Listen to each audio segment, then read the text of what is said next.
പറയുന്ന പോലെ ബി.ജെ.പിയിലെ കലഹം അത് രൂക്ഷമാവുകയാണ്. ജില്ലാ നേതൃയോഗങ്ങളുടെയൊക്കെ ഉദ്ഘാടകരുടെ പട്ടികയിൽ നിന്ന് കെ സുരേന്ദ്രനെയും വി മുരളീധരനെയും ഒഴിവാക്കിയിരിക്കുന്നു.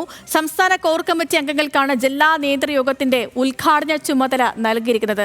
പ്രസാദ് ഉറുമ്പശ്ശേരിയുടെ വിവരങ്ങളുമായിട്ട്. പ്രസാദ്, നേരത്തെ തന്നെ യോഗങ്ങളിൽ ഈ മുരളീധര സുരേന്ദ്ര പക്ഷങ്ങളെ ഒഴിവാക്കിയെന്ന് ആരോപിച്ച നേതാക്കൾക്കിടയിൽ നിന്നുള്ള വിമർശനങ്ങൾ ശക്തമാണ്, പ്രത്യേകിച്ച് സംസ്ഥാന അധ്യക്ഷനെതിരെ അടക്കം. ഇപ്പോൾ പരസ്യമായി പോലും പട്ടികയിൽ നിന്ന്, ഉദ്ഘാടകരുടെ പട്ടികയിൽ നിന്ന് പക്ഷങ്ങളെ വെട്ടിയിരിക്കുന്നു. ഇനിയിപ്പോൾ എന്താകും ബി.ജെ.പിയിൽ നടക്കുക? വിവരങ്ങൾ പറയാം.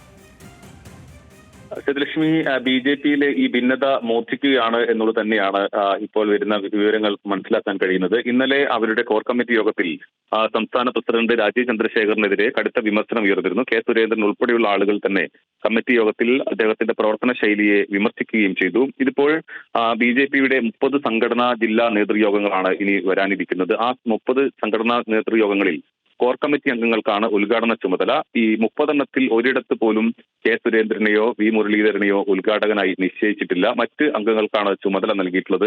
ഇതും കടുത്ത അതൃപ്തി ഉണ്ടാക്കിയിട്ടുണ്ട്. എന്തായാലും ബി.ജെ.പിയുമായി ബന്ധപ്പെട്ടുകൊണ്ടുള്ള തർക്കങ്ങൾ, അവർക്കിടയിലുള്ള ഭിന്നത രൂക്ഷമാകുന്നു എന്നുള്ളത് തന്നെയാണ് ഇത് സൂചിപ്പിക്കുന്നത്. നേരത്തെ സംസ്ഥാന നേതൃയോഗത്തിൽ നിന്നും മുരളീധരനെയും അതോടൊപ്പം സുരേന്ദ്രനെയും മാറ്റി നിർത്തിയിരുന്നു. ഇന്നലെ കോർ കമ്മിറ്റി യോഗത്തിൽ ഇവർ പങ്കെടുത്തെങ്കിലും നേതൃത്വത്തിന്റെ ഈ ശൈലിയെ രൂക്ഷമായി വിമർശിക്കുകയും ചെയ്തു. അതിന് തൊട്ടു പിന്നാലെയാണ് ഇങ്ങനെ ഇവരെ ഈ ഉദ്ഘാടകരുടെ പട്ടികയിൽ നിന്നും ഒഴിവാക്കിയിട്ടുള്ളത്.